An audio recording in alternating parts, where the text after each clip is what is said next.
Welcome to the Building Resiliency podcast for October. I'm your host, along with my wife, Mia Minor. We want to welcome you tonight. Yes. Oh. Why are we coming together? We realize the need to foster resiliency in the community with emphasis on families which support our young people and parents who are the true strength of our community.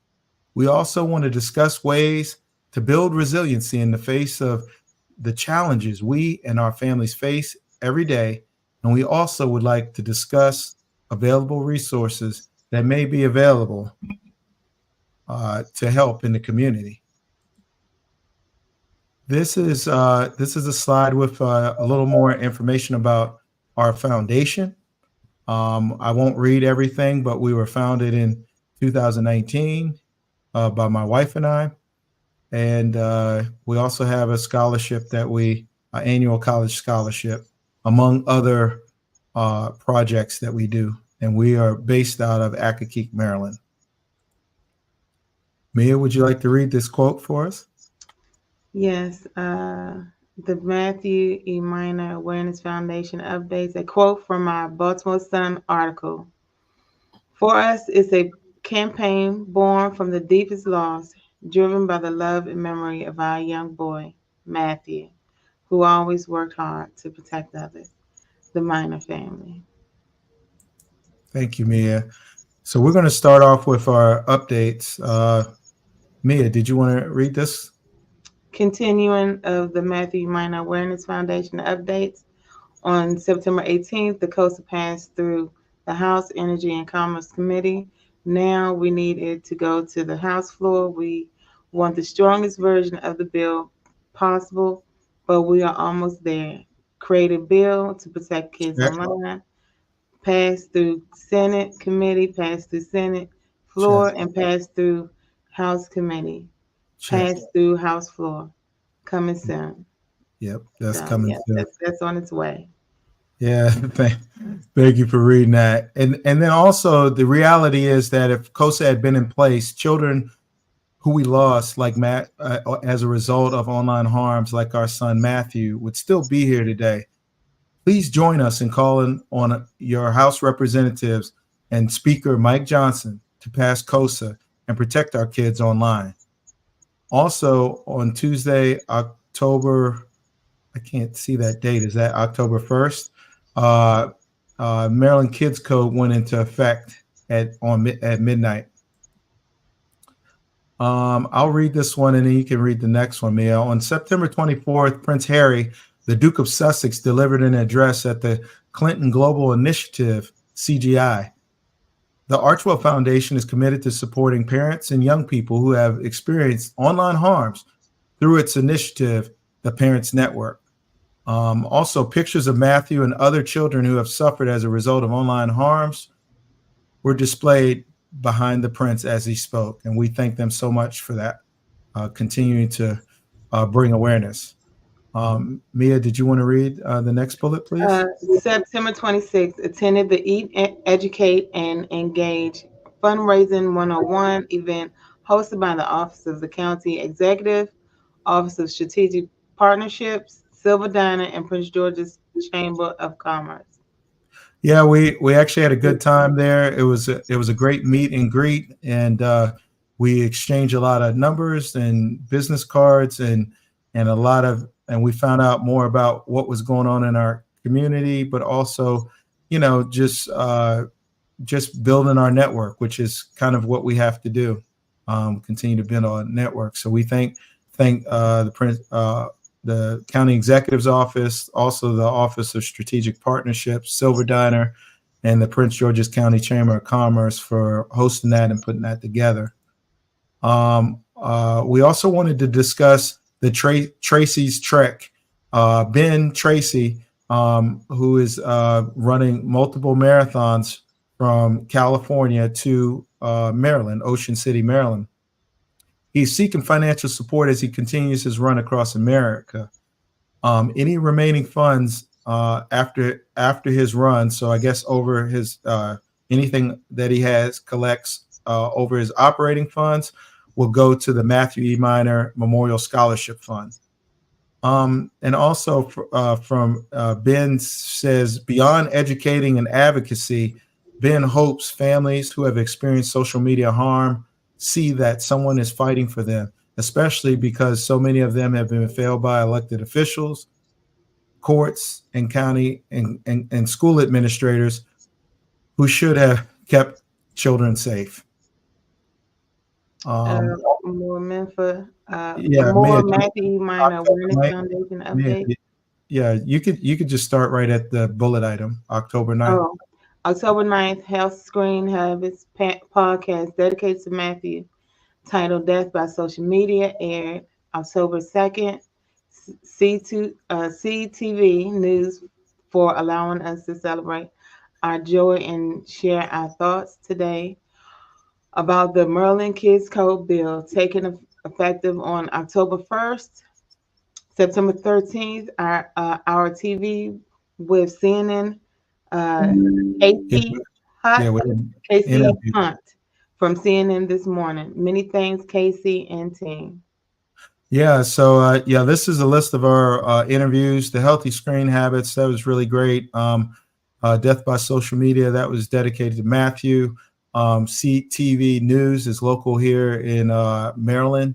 But they, because the Maryland Kids Code took effect, they wanted to get our thoughts on that because we were instrumental in getting that passed along, because we were part of the Maryland Kids Code Coalition. And then also, we actually went to the CNN building here in DC, and we had an interview with CNN's Cassie Hunt for CNN this morning. So really thank them for everything. Anytime we can get the awareness out there, then we're always grateful, and we really appreciate everything that they're doing and helping to keep the word out there as far as keeping kids safe online. Right here is some pictures, just some pictures as we have a slide picture from our Healthy Screen Habits podcast. We also have some pictures from when we were on Capitol Hill. We were able to meet with the Democratic leader, Hakeem Jeffries. It was really nice for us to meet him. And then we also have some pictures from the Archwell Foundation when the Duke of Sussex spoke. Prince Harry spoke at the CGI, or Clinton Global Initiative. This was the background behind him. And then there's just some other pictures here from when we went to the the Partnership for Strategic Initiatives at the Silver Diner. Then these were some of the pictures and some of the people that we met. So we're really thankful for all of our partnerships, and we we couldn't do it. We couldn't be where we are. We wouldn't be where we are without our partnerships. We also wanted to mention our foundation scholarship. It's now accepting donations. Also, kids that are about to graduate high school can apply for the scholarship. Our goal for this year is to have 8 scholarships this year, and with your help, we will be able to do that. If you would like to make a donation or find out more about our scholarship program, there's the link right there where it's located on bold.org, scholarships-Matthew E. Minor Memorial Scholarship. And this is just a screenshot of what it looks like, so you know that you're on the right page on the bold.org website. Let's see. Okay, so now we would like to introduce our guest speaker, and then we'll bring her on. But our guest speaker for tonight is Mrs. Maya LeaJames. Maya LeaJames, a recovering perfectionist and former explosive parent, nearly walked away from it all during the chaos of raising a toddler. Now she's a mom to a well-adjusted, confident 8-year-old and helps other parents transform their parenting experience through conscious parent coaching. With a background in education, Maya is passionately dedicated to improving parents' emotional well-being, confidence, and joy so they can raise a secure, connected, and resilient generation of children. Here you can see how you can connect with Maya, and we're going to bring her on now. Hi, Maya. Hi, I want to Maya. How welcome you you to doing? our podcast tonight. Thank you for having me. What an honor. Thank Yeah, you. yeah. We were just going through your, doing your introduction, and I mean, wow. I mean, it's, you know, I don't know. I guess we'll just let you start. Maybe you could start at the beginning, and then we could just come in with questions. All right. Well, I'll just tell you, I mean, you gave a pretty good summary of my background. I was a former educator, and I thought when I got pregnant, I was totally ready for parenting. Yeah. And once I became a parent, I loved my child more than anything in the world. And I also was feeling very overwhelmed with parenting. I thought all my background in education and working with kids for decades was going to prepare me, and I felt completely unprepared for the emotional weight of the role of a mother.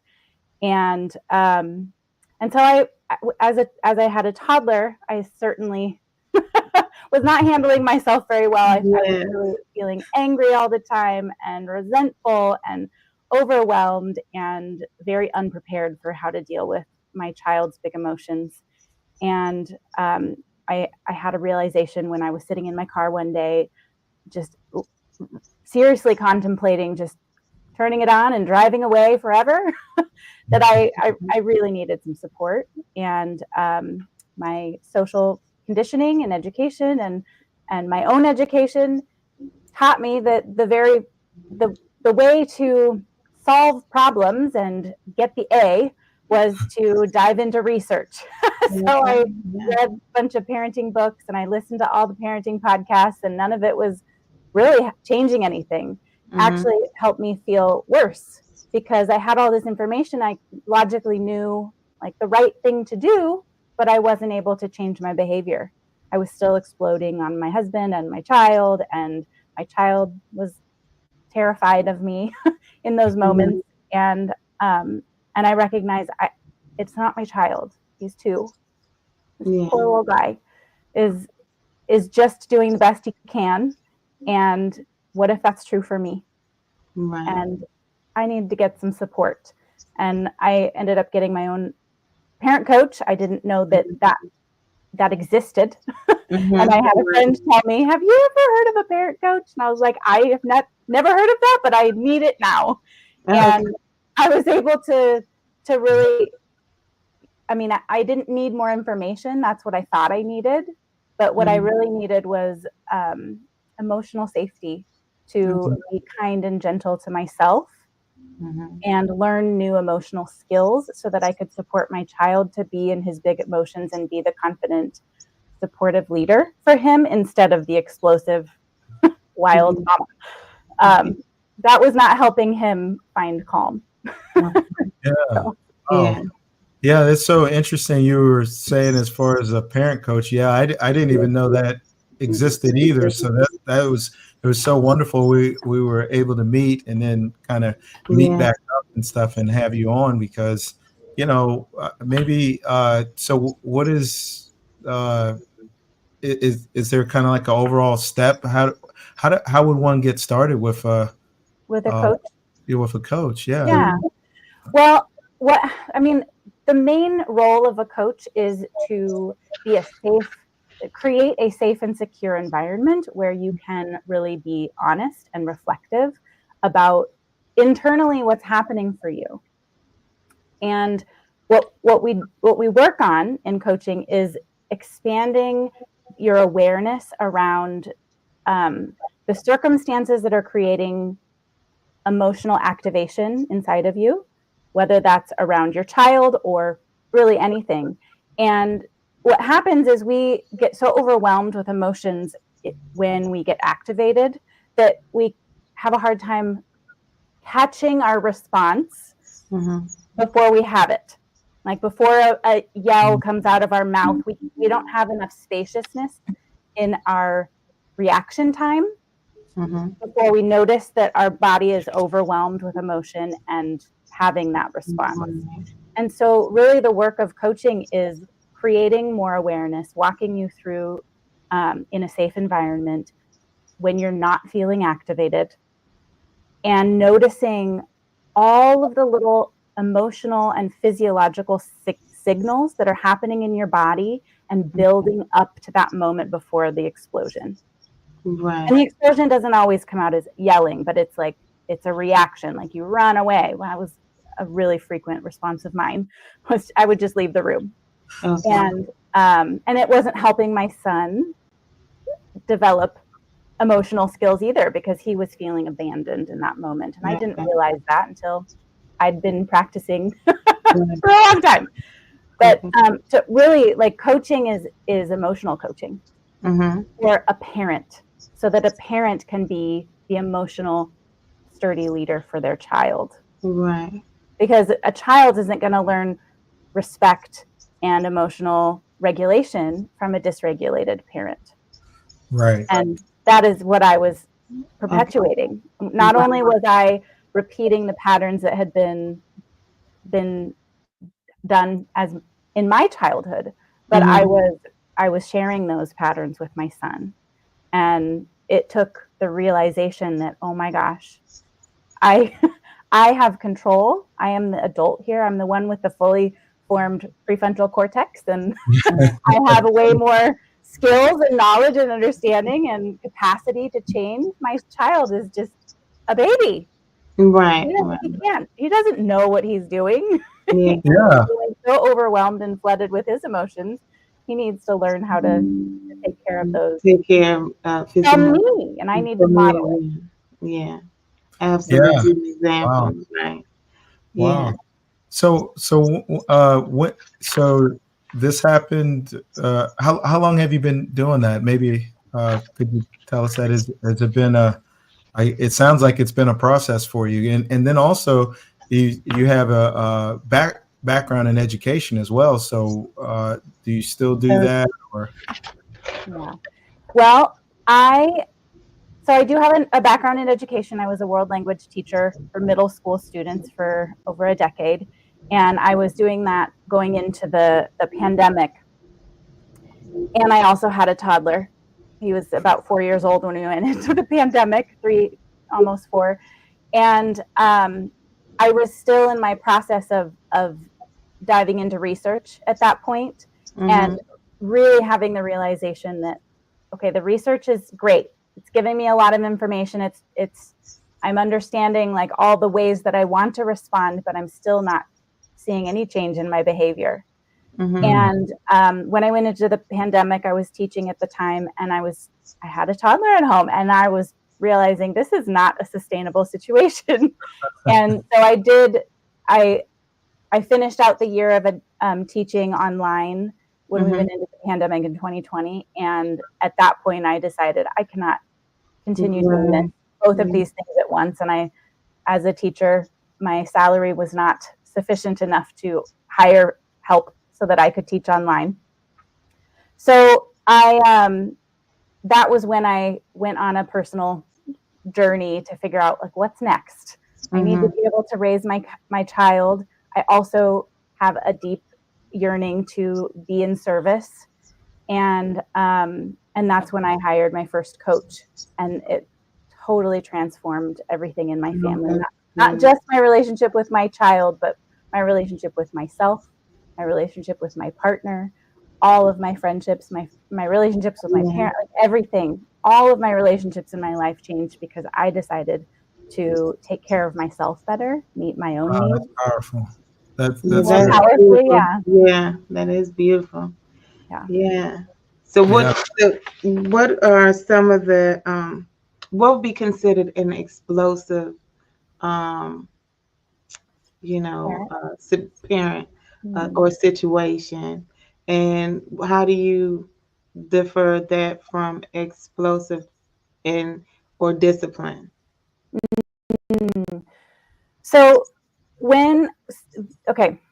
in terms of my own journey of being and calling myself an explosive parent, what was happening is I was feeling all of the pressure of being a mom. So I had a huge long to-do list that never seemed to get shorter ever. Yeah, Yeah. It yeah. just seemed to keep Control getting it. longer and longer and longer. And I was not taking care of myself. And I was feeling very resentful with Right. my partner, like thinking that I was doing everything and I was doing all the emotional labor and all the physical labor in the family and doing all this stuff, like taking care of our child all the time. Yeah. And with a toddler, they are extremely emotional Yeah, Yeah.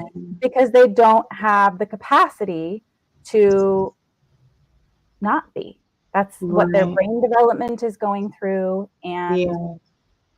And so all of that, all of the emotional expressions that my child was having was overwhelming my own body with activation. Mm-hmm. And I would hold it together and hold it together until I could not any longer. And Right. I would like scream and run out of the room, or I would Yeah. just, I it's mean, I like a wasn't pressure cooker. Yeah. necessarily yelling at my child, but Right. I was like, Yeah. I could not Explosive. contain Yeah. the frustration and the irritation inside of my body anymore. And it would come out in, I'm so frustrated, or I just need to get out of here, or Yeah. those kinds of expressions. So those Right. would explode Okay. out of me. Yes. And Okay. there were times when I was so irritated and so I was yelling that my son looked at me with fear in his eyes. Like Mm. I was Uh, going to do something. I had never laid a hand on him. And yet Mm. my verbal, my bodily explosions Yeah. were bringing up fear in his body. Yeah. And as it should.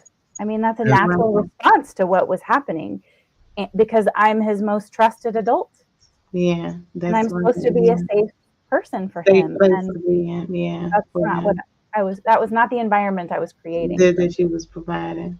Yeah. Yeah. wow. And it's unfortunately so common. It's so Yeah. common. And Right. I mean, I had everything together. I was a very much perfectionist human being before having a child, and I had everything in my life looked great on paper. And I had everything under control. I had a great career, I had a perfect husband, I had a great house, I had all the things. Right. And I felt very in control and very competent in my life. Mm-hmm. And then to bring a child into my very put together world where Mm-hmm. I felt completely unprepared Mm-hmm. and not very well equipped to deal with all of his emotions and all of the parenting like weight, the mental load Right. in parenting. I It was like being a beginner all over again, and I hadn't experienced that in so long that I didn't know how to handle it. Yeah. And with my, being young, we got married young. Mm-hmm. And we had our children young, and so sometimes and I was a stay at home mom, and we had a toddler, and he was just everywhere. He just kept going. He just a moving child, always on the Yeah, go. I'm like, just where you going, child? everywhere. What's happening with you? Why can't you just stay still? Yeah, for Yes. And a minute. they just always busy. So you just, and then with me not driving in the beginning, it can be difficult at times. So when mothers or young mothers is trying to start out, and they always have some guidance. One of the things is having some type of guidance, is but a coach is what you're, and that's a good that that we have a coach such as Maya LeaJames that can help with that,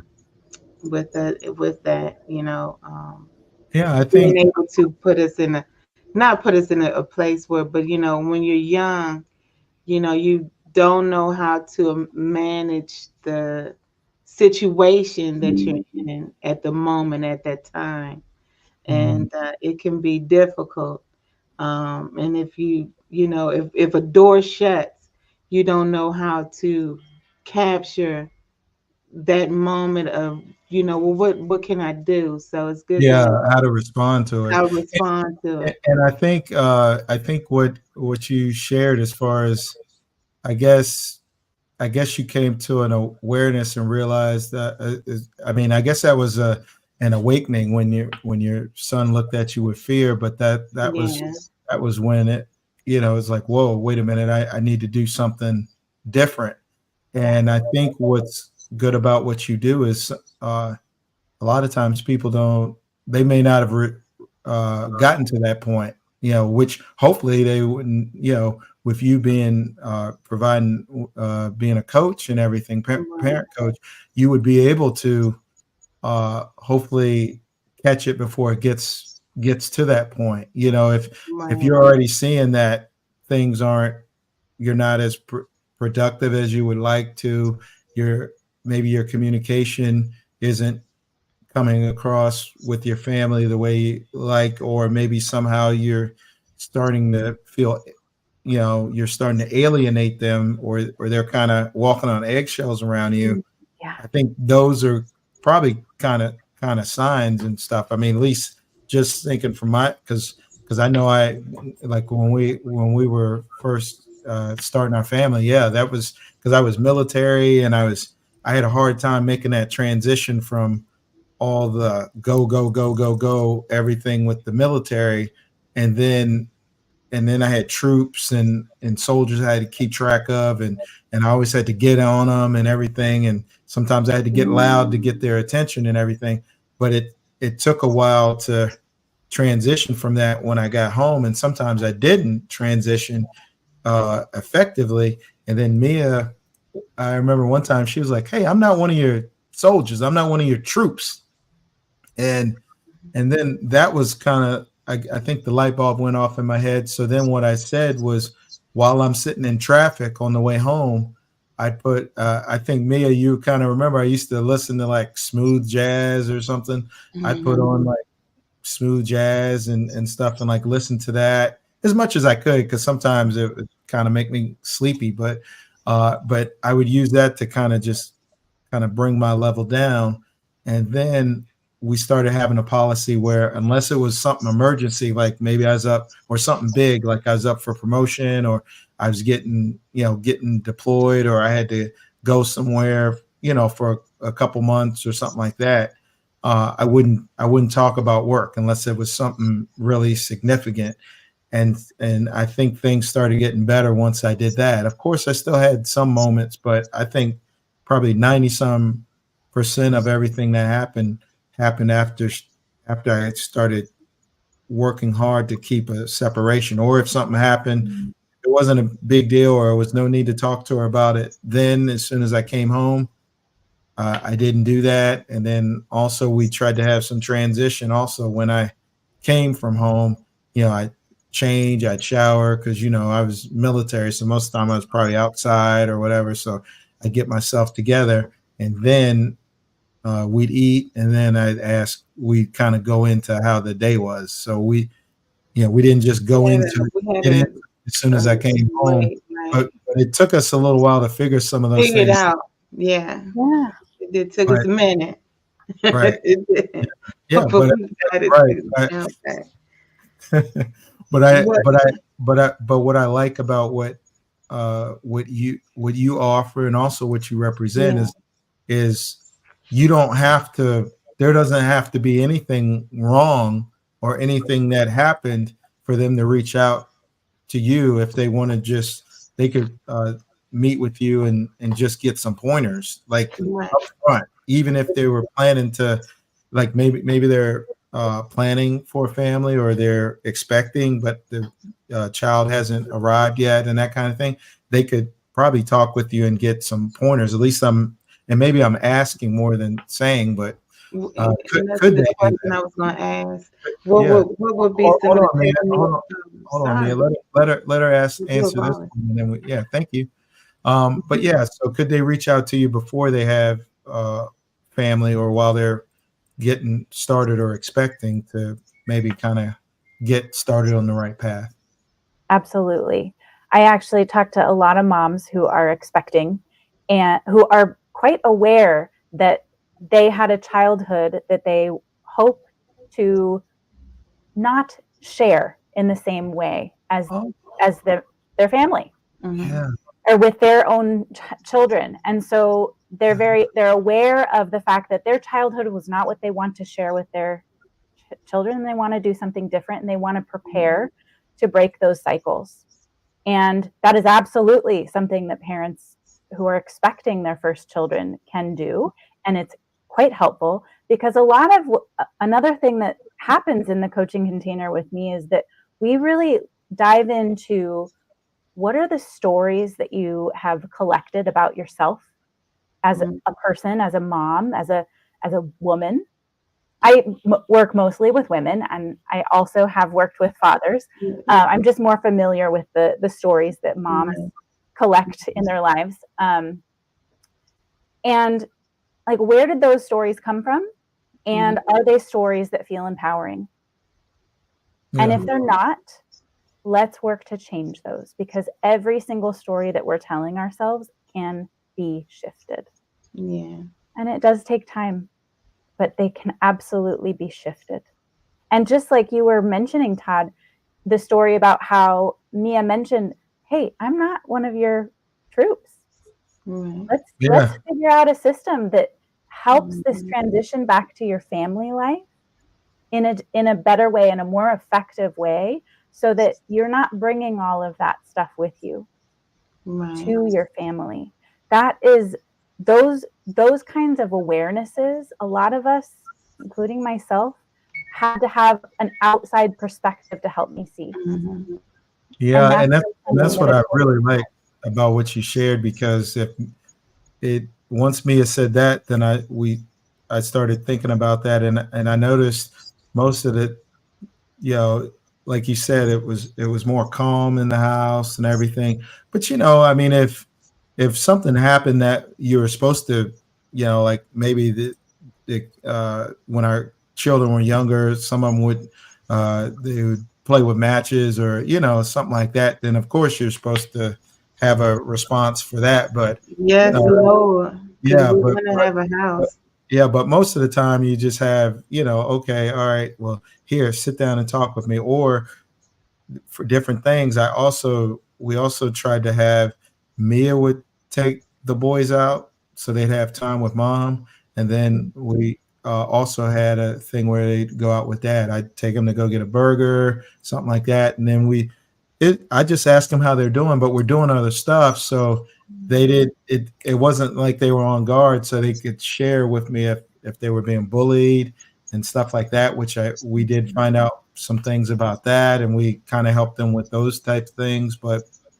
Uh, but I think once you have that good base of communication, like from working with a parent coach like yourself, then you can. I mean, that's really the foundation. Your communication, your interactions, and all that. And like another thing that you mentioned was taking a breath, or you know, taking a step, or taking a pause, I guess it's called, Yeah. maybe a pause before you respond. Mia, I'm sorry, you had a question you wanted to ask me. Oh, well, I guess with since we're on the topic of emotional, what are some of the difficult areas that parents have uh, with responding to their children, or that you have seen as a coach, Mm. surveying within your, profession. If I'm Well, saying that right, then it makes sense. yeah. You cannot support a child to come back to regulation from a Okay. dysregulated state yourself Okay. as a parent. So the goal in in coming to coaching is to help you create more regulation in your own body so that you can co-regulate with your child. Okay. And that involves co-regulating with someone else who is already regulated. And that's what Okay. I needed. when I when I found a coach, I was like, I had never experienced having big emotions inside of my body with Mhm. a regulated adult or friend or someone Right. who could help me co-regulate. Right. That is learned in relationships. Okay. And Yeah. as children, they cannot learn to support their nervous system to come back into regulation without a regulated other person Person. Okay. who can witness them and support them and guide them back into regulation in their body with love and kindness and connection. Yeah. And that is why I was responding so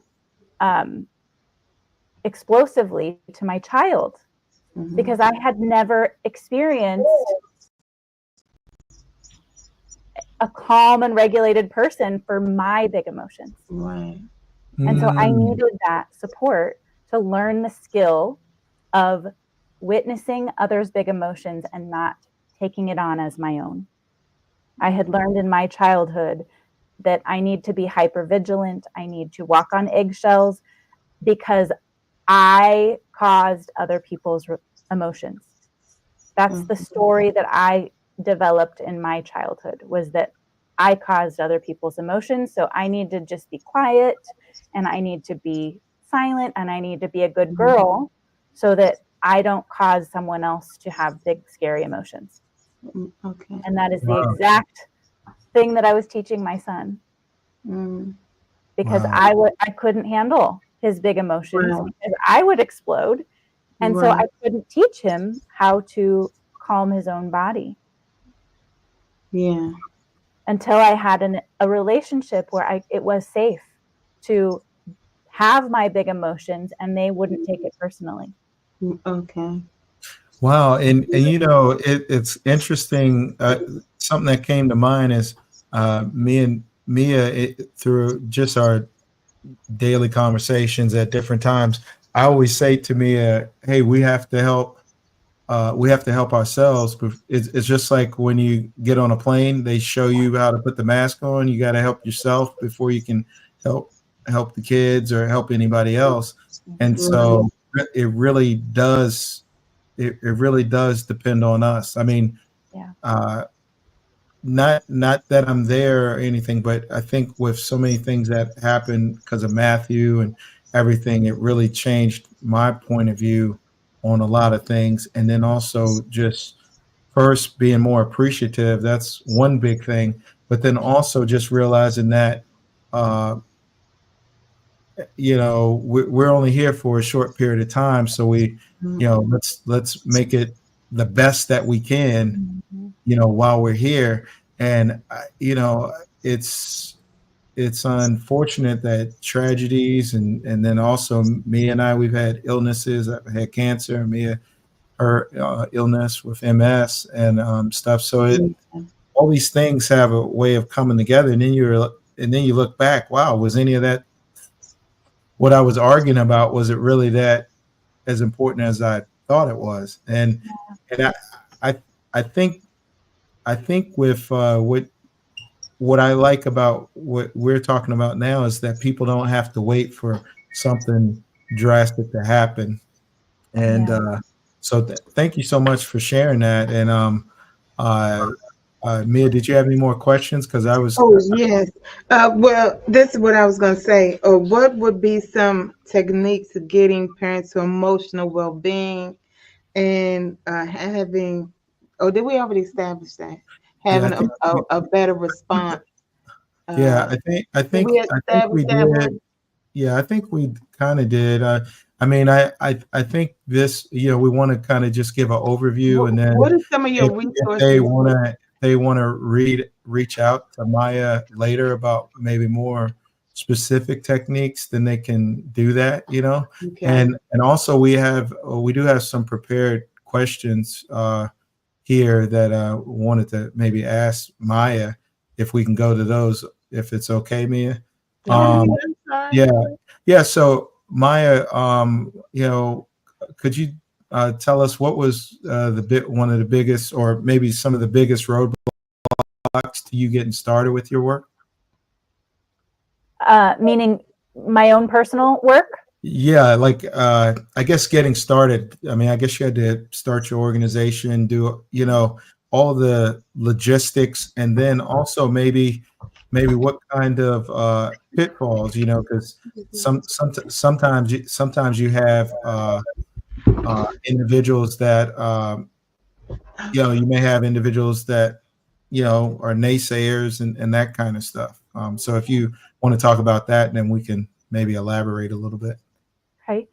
One of the biggest roadblocks for me when I was aware that I wanted to make some drastic changes, I knew I wanted to help. One of the biggest roadblocks for me was my fear. I was really afraid that once I got help, I was going to find out that I was really broken, that I wasn't enough, that I was ruining my child. So I thought that I was going to confirm all of those fears by getting the support that I wanted. And it was when I was sitting in my car, really contemplating leaving, I was like, either I get help or I'm going to leave my family, or I'm not going to have the relationship with my child that I want going forward into the future. We're going to have behavior issues. And as a teacher, I could kind of predict the kind of behavior issues that I could potentially be seeing later on in life if I weren't able to create the connection with him and the relationship with him that I really wanted. If I was continuing to be explosive and tell myself that I was a horrible mom, I was not going to have a connection with my son, and he was going to be meeting his needs with big, ugly behaviors going forward.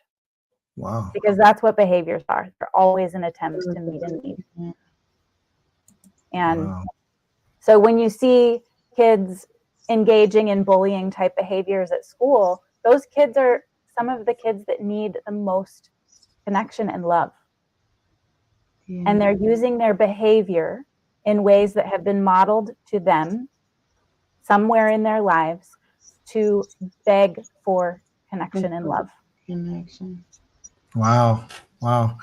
Yeah, I mean, that's wow. And like I guess from what you're saying, this parents can break the cycle, the cycle from their childhood to going to their, to their life, going into their child, and then, on and on and on. So that's really huge. And then techniques, yeah.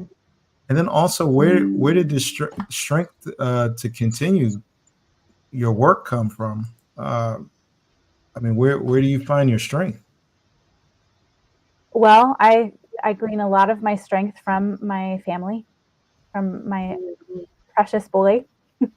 I mean, it's been 4 years now since I really dove into my own personal growth journey with coaching, and I have a really open relationship with my son.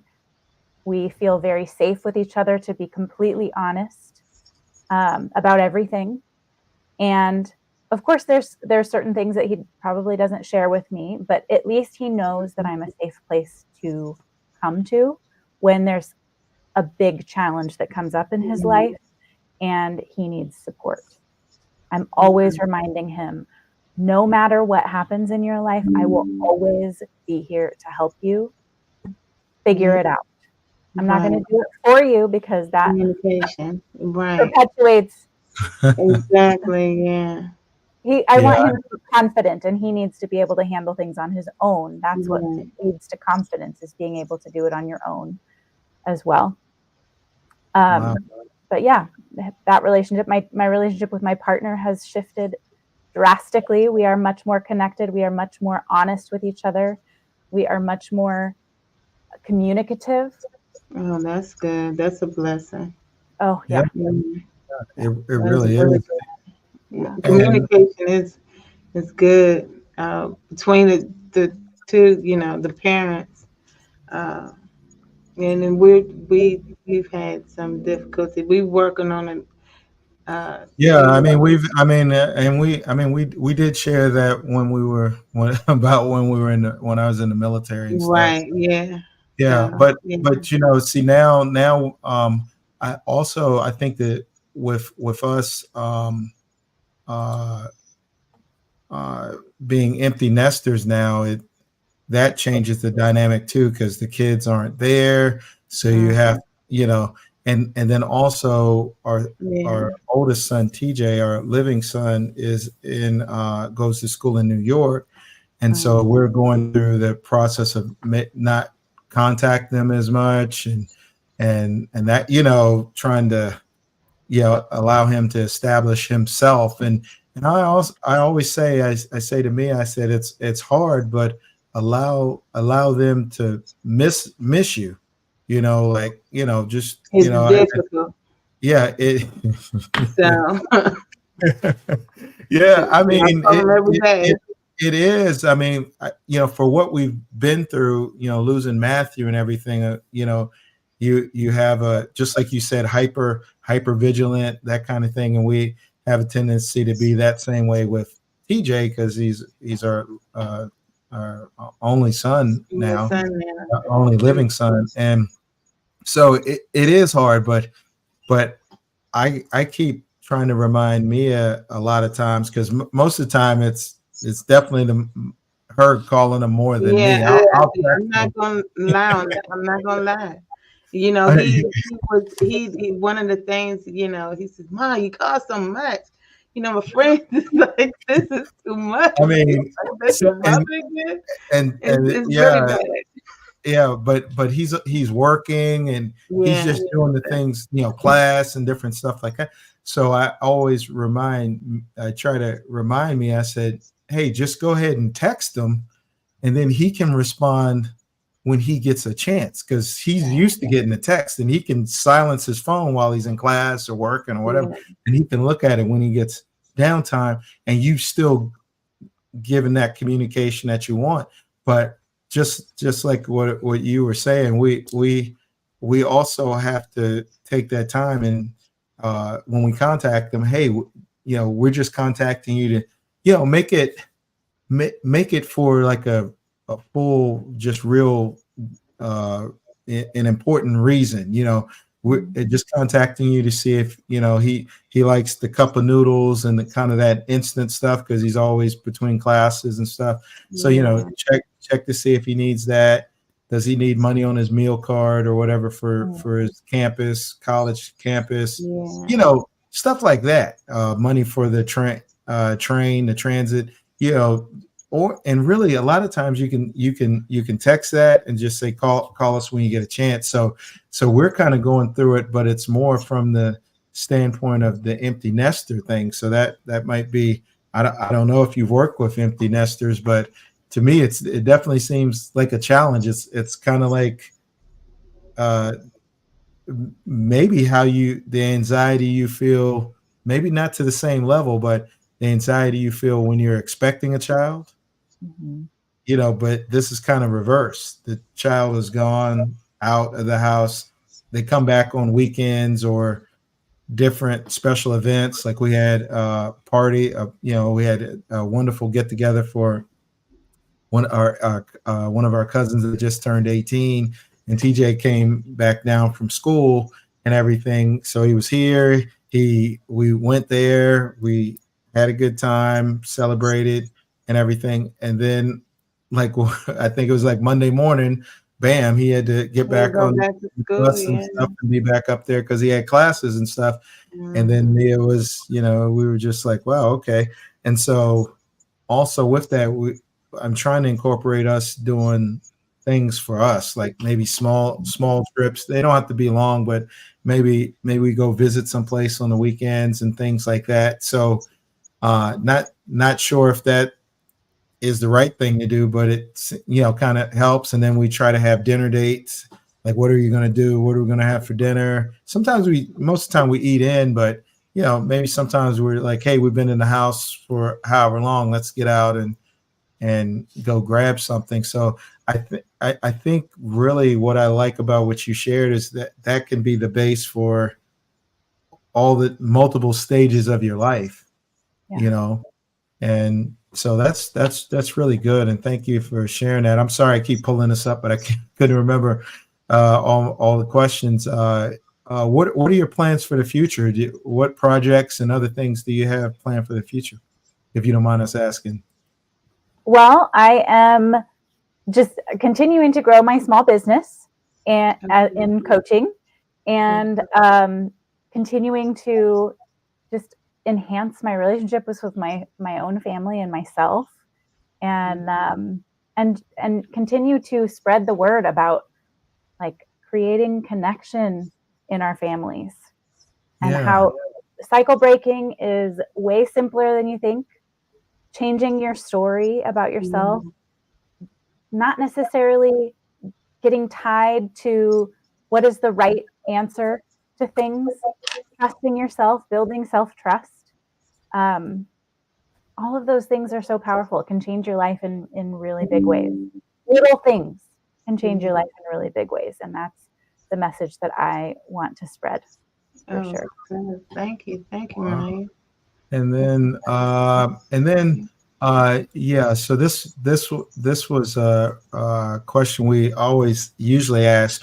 What advice would you give parents when they're working with their children or communicating with their children about electronic devices because of we've online harms and that kind of stuff, just and just what they could find, people, individuals, strangers that could contact them through these devices. What advice would you provide?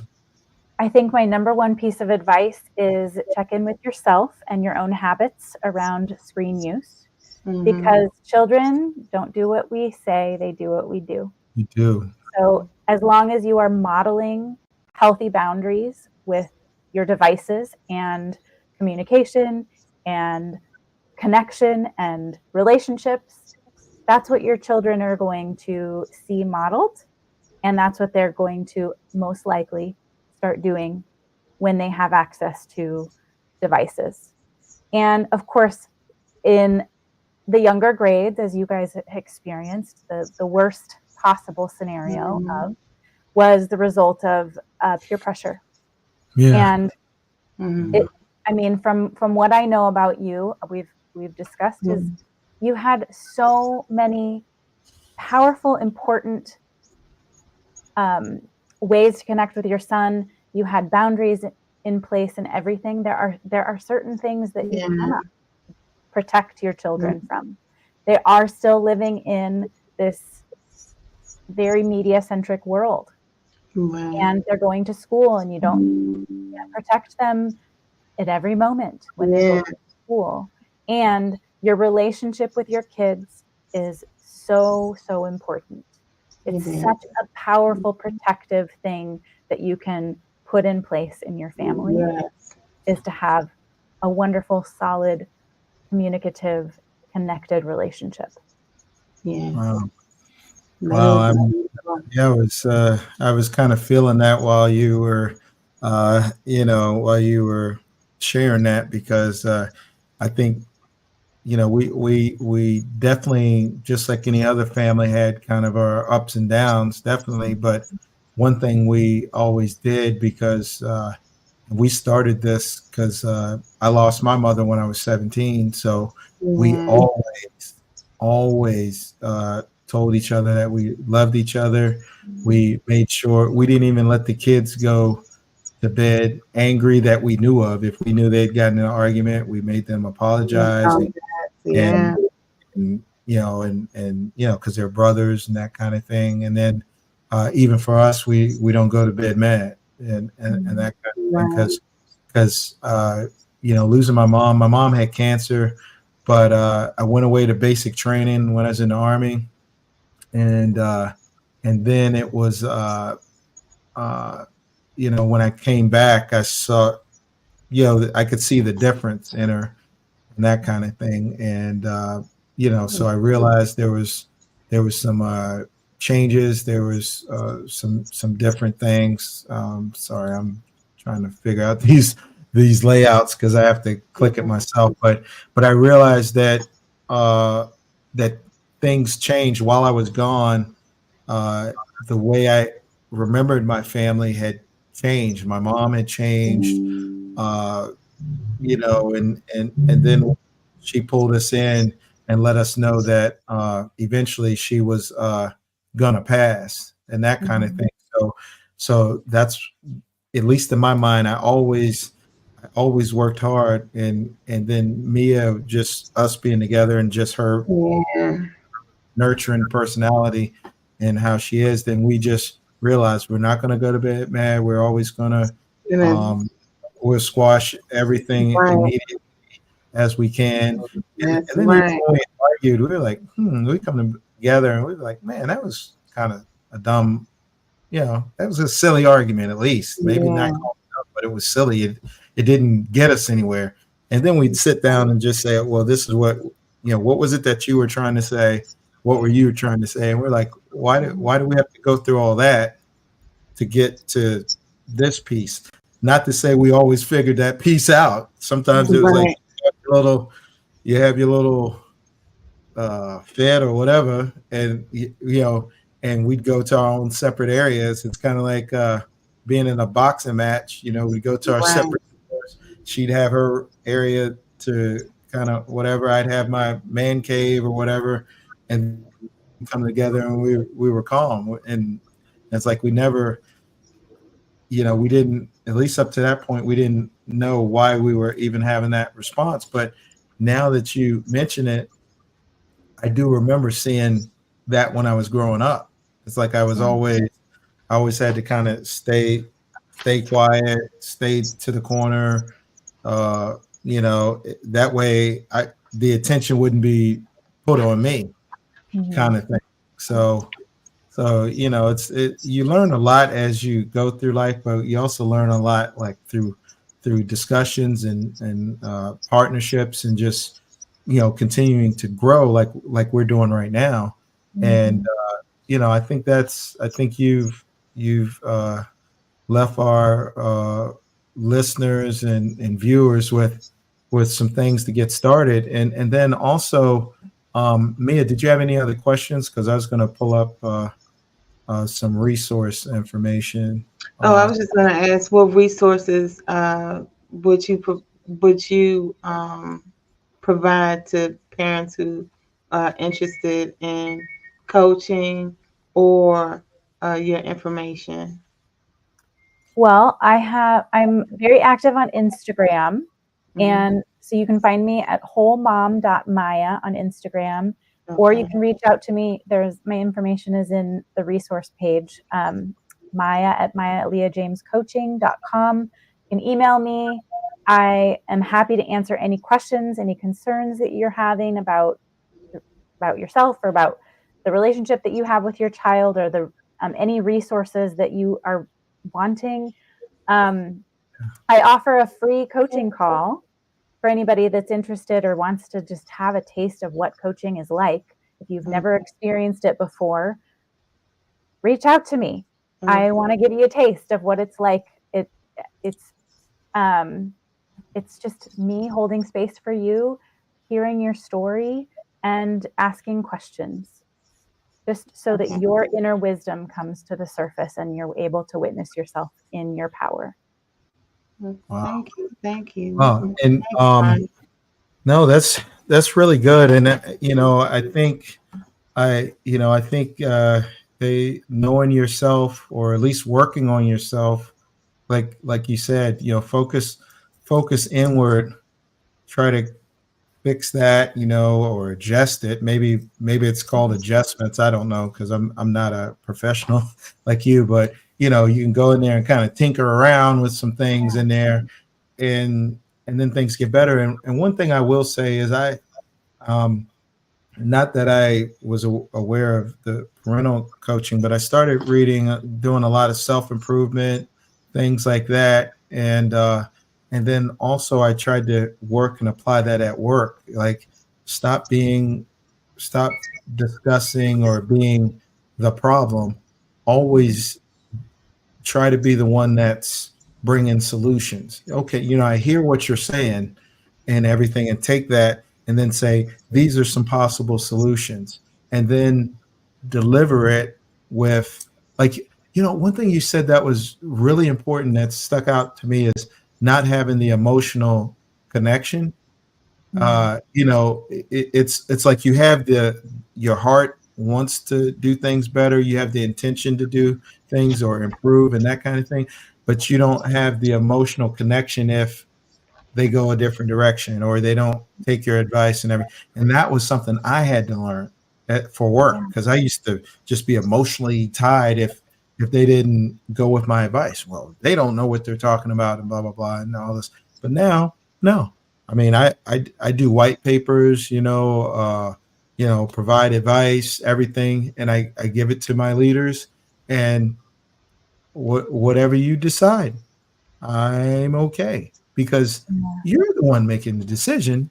I'm just bringing my observations and everything you need so you can make a final decision. And then whatever that decision is, then I will move forward with whatever. But I found that I had less stress inside myself because I wasn't internalizing the decision, because the decision wasn't mine to make in the first place. That was, just because you're doing the work or putting things together or getting a decision paper or something together, that you're not the decision maker. So and so you give yourself some, one thing you mentioned, some grace and everything, to just say, well, it wasn't my decision to make. But we also have to do that with others as well. With Mm-hmm. if I give it, say something to me, and she decides to go a different direction, whatever it is, it could be applying, for different things that she wants to do, and she might say, "Oh no, I know exactly how I want to do this." I'm like, "Okay, all right." Then I have to be emotionally not tied to it. I want her to do well and love her and love my family and want them all to do well, but I have to take a step back and be okay and let them do what they, you know, what it is that's in their heart to do. And they may come back and, hey, Todd, that decision might be right, or hey, I didn't tell you, I tried that and it didn't work. But at least I know that. Well, you at least listen, that kind of thing. But you kind of get the point. I mean, I Yeah. think is we have to look at ourselves as working to make the world a better place, one interaction at a time. Everybody's not going to be the individual on that main stage with million, at a concert and stuff with millions of people, and be able to sing songs that are talking about that and maybe change hearts through the music. And we, those of us that are kind of where we are, it's usually one interaction at a time. So just wanted to let you know, I picked up some messages there from our conversation today. Okay. Yeah, and just really appreciate you being here with us. And I'm What is your last statement or yeah, your best coaching technique that you want to leave with our listeners yeah, today? yeah. Maybe your final words you want to leave with us. Well, okay. So if you want to make some changes for yourself today, there are simple things that you can do for yourself. One of the things that I encourage everybody to start doing is noticing, what are the stories that you're telling yourself? What are the labels that you're putting on yourself? Especially moms. Moms are literally going out feeling guilty about every single thing that they do.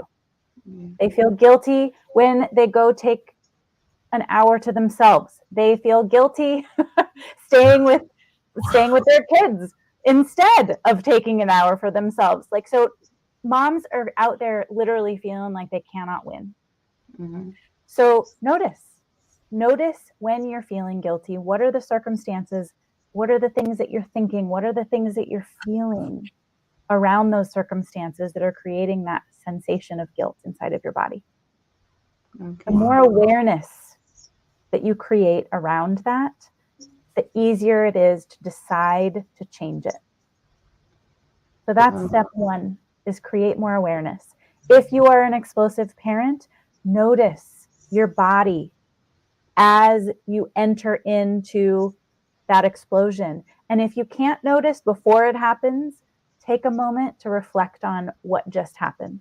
What was happening inside of your body? What was happening inside of your mind? Because the chances are you will be able to notice, oh, I did I was saying to myself, I'm about to explode, I'm about to explode, I'm about to explode. And then you exploded, even though you didn't want to. Wow. And if you take a minute to just reflect on it afterwards, you're creating more mental awareness around it and creating, therefore, more space between the sensation and the action or the reaction. And the more spaciousness you can create right there, the quicker it is, or the sooner you will be able to create that pause before you react in the future. But it's going to take a while. And I will help remind you, the most uncomfortable place to be is in the awareness that there's something that you want to change, but you're not able to create that change yet. Because you're aware, I want to be doing something different, but my behavior isn't changing. That is the most uncomfortable place to be. Because you know you want to change and you're not able to do it. Like, what? And then you beat yourself up. Why can't I do this? I must be broken. Other people can do it. And that narrative perpetuates negative feelings in your body. But what I want you to know is that uncomfortable place of being aware that there's something you want to change is progress. Because there's going to come a day when all of a sudden you pause before reacting. And that's when you get to celebrate. Beautiful. Thank you, Maya. I appreciate that. that. Thank you, Maya. And I'm wow. So that's our resiliency podcast for October. Thank you, Maya LeaJames. Her information will be in the description, and we look forward to seeing you at our next, or see everybody else joining at our next resiliency podcast. Thank you so much.